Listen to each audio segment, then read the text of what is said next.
Hello అండి, good morning. Welcome back to my channel. Morning routine start చేసుకొని fresh up అయితే అయిపోయామండి. ఇది మా అపార్ట్మెంట్ కింద వ్యూ అనమాట, కార్స్ పెట్టే ప్లేసు. సో మేమందరం కలిసి కొల్లన్పాకకి అయితే వెళ్తున్నామండి. ఈరోజు పిల్లలకి హాలిడే ఉంది, 10th ఎగ్జామ్ కాబట్టి మా అక్క వాళ్ళ కూతురు అండ్ మా ఇంకో సిస్టర్ వాళ్ళ ఇద్దరు బాబులను తీసుకొని భువనగిరి నుండి అయితే స్టార్ట్ అయ్యామండి. సో భువనగిరి నుండి కొల్లన్పాకకి 35 కిలోమీటర్స్ వస్తుంది అండ్ ఇది మా భువనగిరి ఎండింగ్ అనమాట. సో ఇక్కడ నుంచి స్టార్ట్ అయిపోయాం కాబట్టి. అండ్ ఎప్పుడు భువనగిరి గుట్ట ఫ్రంట్ వ్యూ చూస్తారు కదా, ఇప్పుడు బ్యాక్ వ్యూ చూడండి. బ్యాక్ నుండి ఇలా ఉంటుంది, ఏకశిల అనమాట, ఏనుగు అవతారంలో ఉంటుంది భువనగిరి గుట్ట. చూడడానికి చాలా బాగుంటుందండి, పైకి ఎక్కాలి కానీ బాగుంటుంది వ్యూ పైన కూడా. సో నేను ఎప్పుడు ఎక్కలేదు. అండ్ వెళ్తే దారిలో తేకుల చెట్టు అవపడిందండి. సో అక్కడంతా బాగుండే పొలాలు, అదంతా చుట్టుపక్కల అంతా బాగుంది. పిల్లలతో వెళ్ళాం కాబట్టి టిఫిన్ చేయాలి కదా. సో వెంటనే అక్కడ ఆగేసి టిఫిన్ తీసి పిల్లలకు పెట్టాను, వాళ్ళు కూడా తిన్నారు. అంతా తినేసిన తర్వాత వాళ్ళ పొలాలు ఉన్నాయి కదండి, అక్కడ అంతా తిరిగేసి కొద్దిసేపు ఆడుకొని సో అక్కడ నుండి రిటర్న్ అయ్యాము. కొలన్పాకకి అయితే ఎంట్రీ అయ్యాము. కొలన్పాకకి ఎంట్రీ అవ్వగానే ఇది అవపడింది. ఇది ఒక టెంపుల్, జైన్ వాళ్ళకి సంబంధించిన ధామ్ అనమాట. సో అక్కడికి అయితే వెళ్ళాము. చూడడానికి బాగుంది, లోపల కూడా చాలా అంటే చాలా బాగుంది. అంతా వైట్ మార్బుల్స్ తోటి కట్టడం, అంతా వైట్ మార్బుల్సే ఉంది. సో లోపల ఈయన మెయిన్ గురువు అనమాట, ముని శివనాథ్. సో వీళ్ళంతా గురువులు. ఆ ముని శివనాథ్ దేవుడి కింద ఒక అమ్మవారి విగ్రహం ఉందండి. సో స్టోరీ ఏంటో మనకు తెలియదు యాక్చువల్లీ. ఇది డోర్ పైన కూడా ఇలా ఉందండి. సో మా హస్బెండ్ రిలాక్స్ అవుతున్నారు. ఇంకా చల్లగాలండి, ఇది వ్రతము, గాలి కూడా చల్లగా వీస్తుంది. లోపలంతా మన ఏసులు కూడా పనికిరావేమో, అంత బాగుంది. ఇది బయట. సో బయట వ్యూ. ఎక్కడికి వెళ్ళినా మన ఆంజనేయ స్వామి మాత్రం కనబడతారు కదండి. సో ఎంత చుట్టుపక్కల అనమాట, కానీ ఎంత బాగుందంటే చెప్పలేను. మొత్తం వైట్ మార్బుల్స్, అసలు ఎలా కట్టారో ఏంటో కానీ ఇది రీసెంట్ టెంపులే, ఇది కన్స్ట్రక్షన్ అయ్యింది రీసెంట్గానే. సో ఇక్కడ కొలన్పాకలో ఇలాంటి జైన్కి సంబంధించిన ఈ టెంపుల్స్ చాలా ఉన్నాయంట. వీలైతే వెళ్ళాలి. సో పిల్లలు చుట్టూ అంతా తిరిగేసి వాళ్ళు మంచిగా ఎంజాయ్ చేసేసి బ్యాకప్ వస్తున్నారు. సో ఇక్కడ నుండి మేము శివన్ టెంపుల్కి వెళ్ళామండి. కొలన్పాకలో మెయిన్ ఎంట్రన్స్, శివన్ టెంపుల్కి మెయిన్ ఎంట్రన్స్. ఈయన మహావీర్ గారు. సో ఇక్కడంతా మ్యూజియం ఏర్పాటు చేశారండి గుడి బయటనే. సో లెఫ్ట్ అండ్ రైట్ సైడ్లో అన్ని విగ్రహాలు ఉన్నాయండి, ఇలా కట్టడాలు, ఇలా శిలలు ఉన్నాయండి. వాటిపైన ఈ సాంస్క్రిట్ లాంగ్వేజ్ అండ్ కర్ణాటక లాంగ్వేజ్లలో అప్పట్లో రాజులు ఎలా పరిపాలించారో వాళ్ళు చెక్కుకున్నారంట. ఏ టైంలో ఏ రాజులు ఉన్నారో వాళ్ళు ఎలా పాలించారు ఏంటి అంత స్టోరీ అంతా వాళ్ళు అట్లా చెక్కి పెట్టుకున్నారంట. సో ఎంట్రీలో ఇలా విగ్రహాలన్నీ ఉంటాయండి. నటరాజస్వామి, నాగరాజస్వామి, మన సింహము, ఏనుగు, మన దేవుళ్ళకి సంబంధించిన వాహనాల రూపంలో ఉంటాయి కదండి, అవి కూడా. సో శిలలు, శిల్పకళలు ఎంత బాగున్నాయంటే అసలు చూడడానికి చాలా అంటే పురాతన కాలంవి కదా, చూస్తుంటే ఇంట్రెస్ట్ ఉంటుందండి, అంత బాగుండే అనమాట. అప్పట్లో కూడా ఇలా చెక్కారు, ఇలా ఉన్నాయి అంటే అసలు నమ్మలేనివ్వండి ఇదంతా. సో చామగ్రహ దేవుడు, చాముండేశ్వరి, మహిషాసురమర్దిని, వీరశిలలు, సప్తమహర్షులు అండి మెయిన్. సో ప్రతి ఒక్క శిలకి ప్రతి ఒక్క స్టోరీ, ఎందుకంటే 9, 10, 11, 12 శతాబ్దాలకు సంబంధించిన విగ్రహాలంట. అసలు అంత ఓల్డ్ టైంలోవి మనం చూసుకోవడానికి కూడా మనకు పుణ్యం ఉండాలి ఎంతైనా. సో లెఫ్ట్ సైడ్లో గుళ్ళోకి వెళ్తుంటే లెఫ్ట్ సైడ్లో ఇదంతా ఈ విగ్రహాలన్నీ లెఫ్ట్ సైడ్లో ఆర్గనైజ్ చేశారు. సో మనం గుడి నుండి బయటకు వస్తుంటే కూడా రైట్ సైడ్లో కూడా సేమ్ ఇలానే ఈ విగ్రహాలు పెట్టారండి.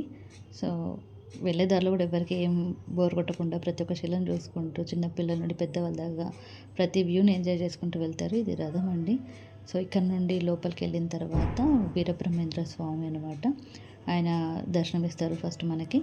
సో ఇక్కడ నుండి ఎదురుగానే మనకి శివుడు విగ్రహమును మన నందీశ్వరుడు అవపడతారు.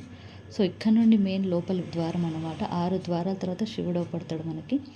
సో ఇక్కడ కూర్చోడానికి మంచి ప్లేస్ ఉందండి. ఇక్కడ గుళ్ళోకి వెళ్ళే ముందే లెఫ్ట్ అండ్ రైట్లో అసలు ఏసి కూడా పనిచేయండి, అంత చల్లగా ఉంది. సో మెయిన్ టెంపుల్ లోపల కూడా మళ్ళీ ఒక విగ్రహమును మన నందీశ్వరుడు. సో లోపల టెంపుల్లో దేవుని దర్శనం చేసుకున్న తర్వాత బయటకు వచ్చామండి. అక్కడ ఒక అమ్మవారి దర్శనం అయింది. సో లోపలికి ఫోన్ అలో చేయలేదు కాబట్టి అక్కడ తీయలేకపోయాము. ఇక్కడ కోటిలింగేశ్వర స్వామి అనమాట. కోటిలింగేశ్వర స్వామిని పూజిస్తారు, బయట ఉంటారు. ఇక్కడ కూడా బాగుందండి, అసలు ప్రశాంతంగా ఉండి. మేము ఫ్రైడే వెళ్ళాం కాబట్టి పబ్లిక్ కూడా ఎక్కువ లేరు. మండే అయితే చాలా పబ్లిక్ వస్తారంట. ఇక్కడికి ఎక్కడెక్కడ నుండో బయట దేశాల నుండి కూడా వచ్చి పూజలు చేస్తారంట. ఇక్కడ అంత నమ్మకంగా అసలు పూజ చేస్తారండి. ఇక్కడ ఉన్న నందీశ్వరుల మీద ఏంటంటే నరాలు లోపడతాయండి. మనకు మామూలుగా నరాలు లోపడతాయి, ఇక్కడున్న స్పెషల్ ఏంటంటే నందీశ్వరుడికి నరాలు లోపడతాయి. అక్కడ నుండి బయటకు వచ్చిన తర్వాత మండపాలు ఉన్నాయండి. ఇది 1000 స్తంభాల గుడి అంటాం కదా, అలా ఇలా ఇక్కడ చిన్న స్తంభాల గుడి ఉంది. ఇది కోనేరు అండి. కోనేరు కూడా చాలా బాగుంది. అక్కడ శివుడి విగ్రహం కూడా పెట్టారు. సో మాకైతే అక్కడ వెళ్ళడానికి దొరకలేదు. అండ్ ఇక్కడ బయటకు వచ్చిన తర్వాత ఇంకొక దేవుడి గుడి ఉంది. ఇక్కడ కూడా మళ్ళీ మండపం, గుడి, ఎక్కడ చూడు ఒక్కొక్క ప్లేస్లో ఒక్కొక్క గుడి అట్లా గుడిలాగా ఆర్గనైజ్ చేసి శివుడిని విగ్రహాన్ని ఎదురుగా నందీశ్వరుని పెట్టారు. మా పొట్టోడికి భక్తి ఎక్కువ అండి. బాగా మొక్కేసుకుంటాడు అనమాట. బాగా దండం పెట్టుకుంటున్నాడు గట్టిగా. ఏం ప్రే చేస్తున్నాడేమో మనకు తెలియదు కానీ చాలా గట్టిగానే మొక్కుకుంటున్నాడు. సో ఏంటంటే పిల్లలకు కూడా బాగా నచ్చిందండి వ్యూ అంతా. అసలు వాళ్ళకి ఎట్లా అంటే అరే పురాతనవి మనం చూడాలి అన్నట్టుగా వాళ్ళకి ఇంట్రెస్ట్ ఉంటుంది. సో బయటకు వచ్చిన తర్వాత అనమాట ఒక చెట్టు కింద కూర్చున్నాం చల్లగాలికి. అసలు మా పిల్లలు అయితే మెడిటేషన్ చేస్తున్నారండి. ఎలా అంటే గుళ్ళ నుండి బయటకు వచ్చిన తర్వాత జ్ఞానోదయం అయినట్టు ఒక వేప చెట్టు కింద కూర్చొని జ్ఞానోదయం చేసుకుంటున్నారు. ఇక మా పొట్టోడు ఇచ్చే ఎక్స్ప్రెషన్ ఇక చెప్పలేమండి, అంత బాగా ఇస్తాడు. సో అక్కడ నుండి కొంచెం ముందుకు వచ్చిన తర్వాత ఒక స్తంభం అవపడిందండి. ఆ స్తంభం ధ్వజస్తంభం లాగా అనమాట గుడికి. కొన్ని ఏంటంటే కొంచెం విరిగిపోయి ఉన్నాయి, కొంచెం కొద్దిగా ఇట్లా బ్రేక్ అయి ఉన్నాయి, పక్క పెట్టారు. అక్కడ నుండి మేము కొంచెం మళ్ళా ఇందాక చెప్పాను కదా కూర్చోడానికి ప్లేస్ ఉందని వెళ్ళి అక్కడ కూర్చున్నాము కొద్దిసేపు. చల్లగా ఉందండి అక్కడ మాత్రం అసలు. ఇక అంతా అయిపోయిన తర్వాత మళ్ళీ బయటకు వచ్చే దారిలో కూడా చెప్పాను కదా శిలలు ఉన్నాయి ఇట్లా అని చెప్పేసి అని.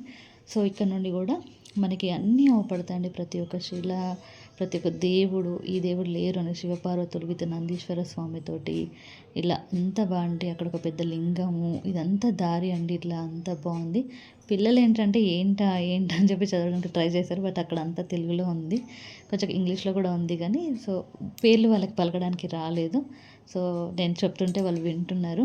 ప్రతి ఒక్క దేవుడు, ప్రతి ఒక్క స్టోరీ. యాక్చువల్గా ఇక్కడ ఏంటంటే శక్తిపీఠాలు అంటాం కదండి, ఇక్కడ కూడా మనకి 5 శక్తిపీఠాలు అనమాట. శివుడికి సంబంధించి 5 శక్తిపీఠాలు. ఎక్కడెక్కడంటే ఫస్ట్ అది కొలన్పాకే అండి. ఫస్ట్ శక్తిపీఠం Kolanpaka, second Kedarnath, third Ujjaini, 4th Srisailam, 5th Kashi అంటండి. సో ఇంత పేరున్నది చుట్టుపక్కల ఉన్న మనకే తెలియదు. ఫస్ట్ శక్తిపీఠం మన తెలంగాణలో ఉంది, ఫస్ట్ ఇట్లా కొలన్పాకలో ఉందని మనకు తెలియదు చాలామందికి. సో ఇక్కడికి వచ్చాక నాకు తెలిసింది. ఇట్లా ప్రతి ఒక్క శిల పైన అప్పట్లో చాళుక్య రాజులు పాలించిన టైంలో ఉంటారు కదండి, ఏ రాజు ఎలా పాలించాడు ఏంటి అని సూర్యచంద్రుల సాక్షిగా అట్లా రాసి పెట్టారంటండి. కర్ణాటక లాంగ్వేజ్లో ఉంది, అసలు ఎవరికి అర్థం కాదు కూడా. సో ఇట్లా ఉన్నాయి కదండి చంద్రుడు, సూర్యచంద్రుల ఇది కూడా ప్రతి ఒక్క శిల మీద ఉంది. ఎందుకంటే చెప్తారంట సూర్యచంద్రుల సాక్షిగా మేము ఇలా పాలించామని చెప్పేసి అని. అప్పట్లో ఆ స్టోరీకి ప్రతి ఒక్క శిల పైన అట్లా వండుకుంటూ ఆ స్టోరీ ఉందన్నమాట. ఏ రాజులు ఏ టైం నుండి ఎట్లా ఏంటిది ఎలా పరిపాలించారని చెప్పేసి అని మొత్తం స్టోరీ అనమాట అక్కడ. అండ్ ఇంకేంటంటే మనకి శివుడు 6 ద్వారాల తర్వాత అవపడతాడండి. మెయిన్ మనకి 6 ద్వారాలు దాటుకొని చూసారు కదా, మనం ఒక్కొక్క ద్వారం దాటుకుంటూ లోపలికి వెళ్ళాము. లోపల నుండి బయటకు కూడా వచ్చాం కాబట్టి. సో ఇక్కడ బయట ఇదంతా మ్యూజియం. మనకి వెళ్తే దారిలోనే మనకే టైం పాస్ అవుతుందండి. అసలు ప్రతి ఒక్క శిల, ఎన్నో శిల ఏంటి అని నెంబర్లు వేసి పెట్టి ప్రతిదీ మంచిగా ఇట్లా ఆర్గనైజ్ చేశారు. ఇది నేను వచ్చింది 61 అనమాట. సో అవన్నీ చూసుకుంటూ 1 by 1 చూసుకుంటూ, సో లెఫ్ట్ రైట్ సైడ్లో ఉన్న శిలలన్నీ చూసుకుంటూ మొత్తానికి బయటికి వచ్చేసాము. ఇది మెయిన్ గేటు అండ్ ఇదంతా మెయిన్ అనమాట. చూసారు కదా ఎంత బాగుందంటే చూడ్డానికి. మెయిన్ పల్లెటూరు, వెదరు, అసలు పబ్లిక్ లేకపోవడం అయినా సరే ఏదైనా సరే చాలా బాగుండే. ఈయన మహావీర్ అంటే చాళుక్య రాజు టైంలో ఉన్న అనమాట. మహావీర్ గారు 6 అడుగుల కంటే ఎక్కువ ఆజన్వాడు అంటారు కదండి, ఆయన ఎంత అడుగులు ఉన్నారో ఆయన అట్లా ఉండే. అంటే అప్పట్లో రాజులని కాదు, సో అప్పట్లో వాళ్ళంతా అంత పొడుగ్గా ఉండేవాళ్ళు. ఇదంతా కోనేరు టైప్లో ఉండేదంట, ఇప్పుడు లేదు. ఇక్కడ మెయిన్ ఎంట్రన్స్లో ధ్వజస్తంభం దగ్గర మనకి విగ్రహాలు ఉన్నాయి కదండి. మళ్ళీ ఆ విగ్రహాలలో మన ఆంజనేయ స్వామిలా ఉన్నారు కదా, ఆయన ఆంజనేయ స్వామి వారి కొడుకండి. ఆంజనేయ స్వామికి కొడుకున్నారు, స్టోరీ తెలుసు కదా మనకి. ఆయనది మళ్ళీ కుమారస్వామి, వినాయకుడు. ఈ విగ్రహాల వెనకాల మళ్ళీ నందీశ్వరుడు ఉంటాడండి. ఆ నందీశ్వరుడి ముఖం మీద నరాలు అవపడతాయండి. సో అది నేను తీయలేకపోయాను. సో కానీ చాలా అంటే చాలా బాగుంది. అంత వ్యూ చల్లగా, పిల్లలైతే సరౌండింగ్ తిరుగుతూనే ఉన్నారండి. సో వాళ్ళకి కూడా మంచి టైం పాస్ అయితే అయ్యింది, టైం స్పెండ్ చేశారు. ఒక మందిరంకి, ఒక పురాతన కాలం టెంపుల్కి వచ్చామన్న ఫీలింగ్ మనలో బాగా ఉంది. సో ఇదనమాట స్టోరీ. నాకు తెలిసినంతవరకు చెప్పాను మీకు. సో ఏమైనా మిస్టేక్స్ ఉంటే please sorry. So first video అనమాట నాది, ప్లీజ్ సపోర్ట్. అండ్ బయటకు వచ్చిన తర్వాత టంగా ఉంది. ఆ గుర్రం చూడగానే వాళ్ళకి గంతులు కాదు, వాళ్ళు కాదు, పిల్లలందరూ ఫస్ట్ ఎక్కి కూర్చున్నారు మమ్మల్ని అడగకుండా. సో వాళ్ళతో మాట్లాడేసుకొని అలా పిల్లల్ని ఒక ట్రిప్‌కి తీసుకొని వెళ్ళేసి మళ్ళీ గుడికి బ్యాక్ సైడ్ వచ్చేసాము. సో వాళ్ళు దిగమని ఆ హార్స్‌ని నడపడానికి ట్రై చేస్తున్నారు. అది పోతే మాత్రం ఇలాగుంటది. సో అక్కడ నుండి అయిపోయిన తర్వాత లంచ్ ప్రిపేర్ చేసుకొని వచ్చానండి ఇంటి దగ్గరే. ఒక పొలాల దగ్గర, ఒక ఊర్లో పొలాల దగ్గర ఒక చిన్న అమ్మవారి గుడి ఉంది. అక్కడ ఒక పర్సన్ ఉన్నారు. ఆయన్ని అడిగితే తినమన్నారు, అక్కడ లంచ్ ఇవ్వమన్నారు. సో పొలాలు, అసలు చుట్టూ పొలాలు ఇదంతా అంత మంచిగా భోంచేసేసి పిల్లలు కొంచెం సేపు టైం స్పెండ్ చేసుకున్నారు. వాళ్ళు ఆడుకున్నారు. వాళ్ళు వీడియోస్, రీల్స్ ఇవన్నీ చేసుకున్నారు. సో ఒకరి తర్వాత ఒకరు ఎంజాయ్ చేసుకుంటూ మంచిగా టైం అయితే స్పెండ్ చేశారండి. నాకైతే చాలా బాగా అనిపించింది. పిల్లలతో పోవడం అయితే అది ఇంకా బాగా అనిపించిందండి. సో ఫైనల్లీ అంతా కంప్లీట్ చేసుకొని ఇంటి దగ్గర నుండి తీసుకెళ్ళి భోజనం తినేసి రిటర్న్ టు భువనగిరి అయ్యామండి. మా అక్క వాళ్ళ పిల్లల్ని వాళ్ళ ఇంటికాడ దింపేసేసి మేము కూడా మా ఇంటికి వచ్చేసాము. So please do like, subscribe our channel. Bye bye.